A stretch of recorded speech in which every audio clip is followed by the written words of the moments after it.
एसई 2081 मध्य प्रदेशमा सोधिएको क्वेसन नम्बर 2 यस प्रकार रहेको छ, जहाँ निरजले वार्षिक 10% चक्रीय ब्याज दरमा एउटा ब्याङ्कबाट 2 वर्षका लागि रु 4 लाख ऋण लिएछन्। उनले पहिलो वर्षको अन्तमा रु 2,40,000 तिरेछन्।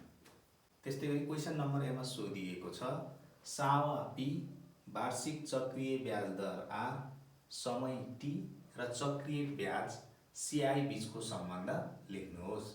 त्यस्तै गरी क्वेसन नम्बर बीमा सोधिएको छ, पहिलो वर्षको चक्रीय ब्याज पत्ता लगाउनुहोस्। त्यस्तै गरी क्वेसन नम्बर सीमा सोधिएको छ, निरजले 2 वर्षमा जम्मा कति ब्याज तिरेका रहेछन् पत्ता लगाउनुहोस्। अब यसको लागि हामी समाधान गर्नेतिर लाग्छौँ। जस्तै क्वेसन नम्बर एमा सीआई को सम्बन्ध लेख भनेको हुनाले यसको आन्सर हुन्छ हामीले वार्षिक चक्रीय ब्याजको सूत्र लेख्नुपर्ने हुन्छ। वार्षिक चक्रीय ब्याजको फर्मुला हुन्छ वार्षिक चक्रीय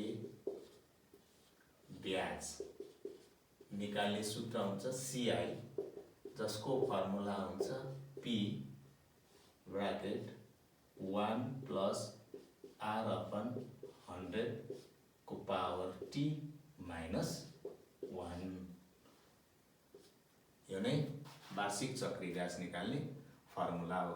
त्यस्तै गरी क्वेसन नम्बर बीमा चाहिँ पहिलो वर्षको ब्याज पत्ता लगाऊ भनेको हुनाले अब पहिलो वर्षको ब्याज निकाल्नको लागि हामीले दिएको कुरालाई यहाँ लेख्नुपर्ने हुन्छ। जस्तै उसले ऋण 4 लाख लिएको हुनाले उसको सामा रहेको छ, प्रिन्सिपल रहेको छ रु 4 लाख।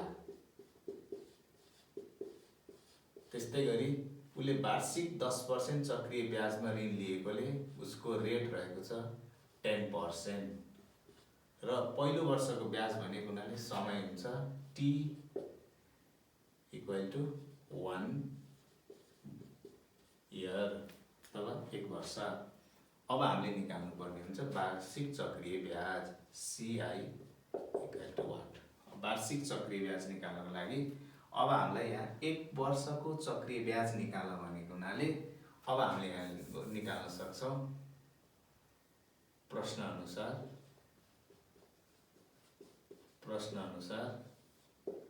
सीआई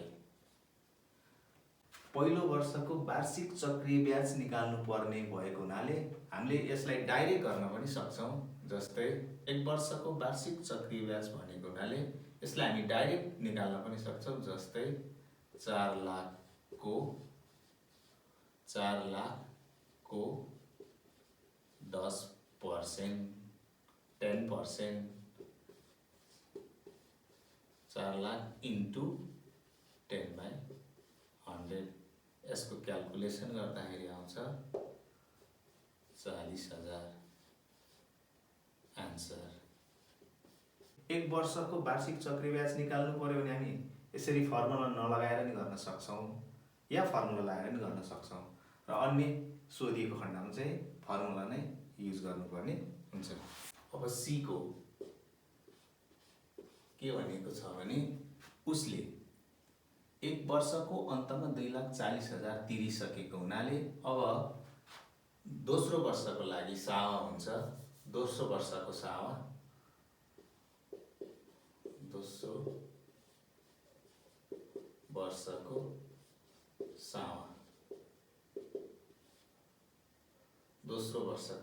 चाहिँ कति हुन्छ भने दोस्रो वर्षको सावा पी इक्वल टु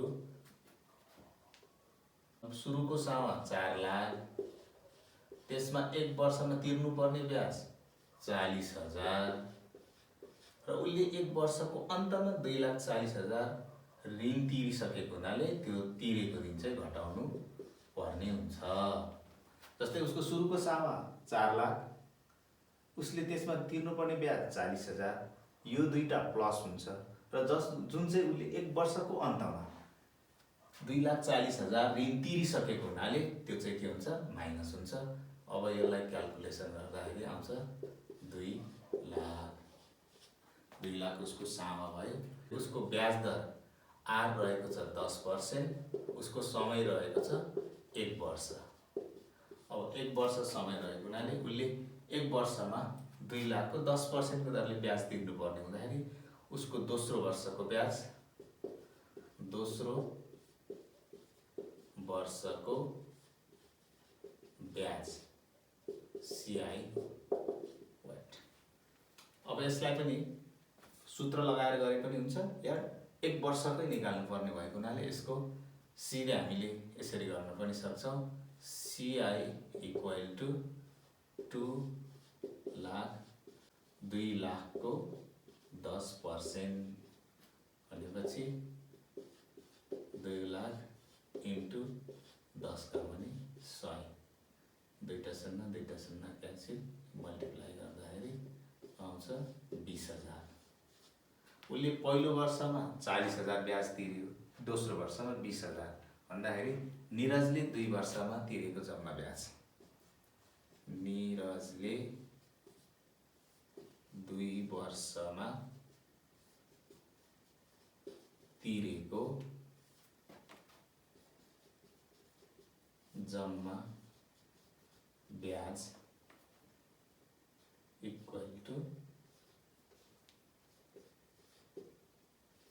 40,000 प्लस 20,000। अगाडि टोटल उसले 2 वर्षमा तिरेको ब्याज चाहिँ 60,000। यस्तै भिडियोहरू हेर्नको लागि हाम्रो युट्युब च्यानललाई सब्सक्राइब, लाइक, कमेन्ट र सेयर गर्न नबिर्सिनुहोला।